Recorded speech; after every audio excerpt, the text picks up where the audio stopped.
మాచర్ల మాజీ ఎమ్మెల్యే పిన్నెల రామకృష్ణారెడ్డి ముందస్తు బెయిల్ గడువు ఈ రోజుతో ముగియనుంది. దీంతో పిన్నెల్లిని ఏ క్షణమైనా పోలీసులు అరెస్టు చేసే అవకాశం ఉంది. మరోవైపు పిన్నెల్లికి సంబంధించిన కేసులను హైకోర్టు మరోసారి విచారించనుంది. ఈ నేపథ్యంలో కఠిన చర్యలు, ఆదేశాలు కూడా ఉంటాయని న్యాయ నిపుణులు అంటున్నారు.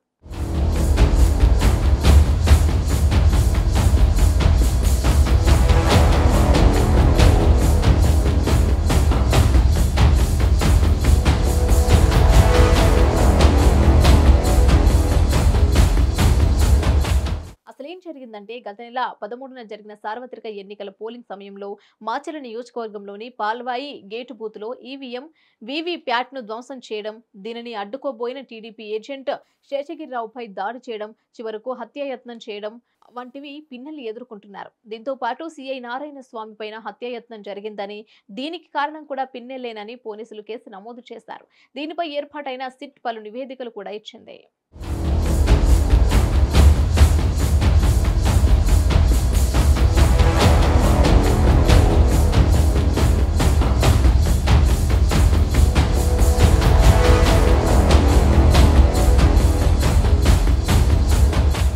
అదే సమయంలో పరారైన పిన్నెల్లి తనను పోలీసులు అరెస్టు చేయకుండా పారిపోయారు.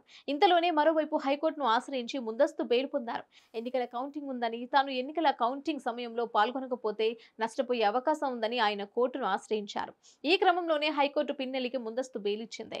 అనంతరం ఆయన బయటకొచ్చారు. అయితే కొన్ని షరతులకు లోబడి ఆయన వ్యవహరించాలని హైకోర్టు పేర్కొంది.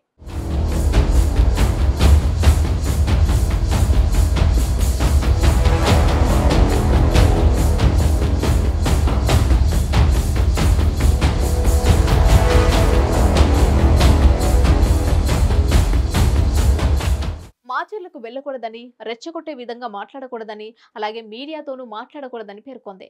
అయితే కౌంటింగ్ కేంద్రానికి మాత్రం వెళ్లొచ్చని హైకోర్టు అవకాశం ఇచ్చింది. ఈ ముందస్తు బెయిల్ జూన్ 5వ తేదీ వరకు వర్తిస్తుందని కోర్టు పేర్కొంది. అయితే దీనిని టీడీపీ నాయకులు శేషగిరిరావు సుప్రీంకోర్టులో సవాల్ చేశారు. దీనిని పరిశీలించిన సుప్రీంకోర్టు హైకోర్టు ఇచ్చిన ముందస్తు బెయిల్పై ఆగ్రహం వ్యక్తం చేసింది. ఇదేం తీర్పని, హైకోర్టు పెద్ద తప్పు చేసిందని వ్యాఖ్యానించింది. జూన్ 6న జరిగే విచారణలో ఖచ్చితంగా దీనిని పరిష్కరించాలని ఆదేశించింది. దీంతో పిన్నెల్లికి కోర్టు కష్టాలు మామూలుగా లేవని అంటున్నారు పరిశీలకులు.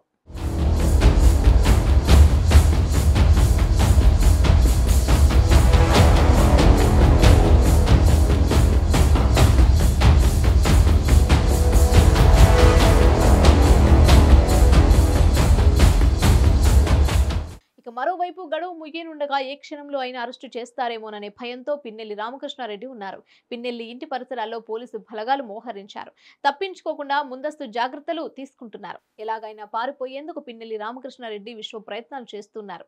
పిన్నెల్లి సోదరుడు వెంకటరామిరెడ్డి పరారీలో ఉన్నారు.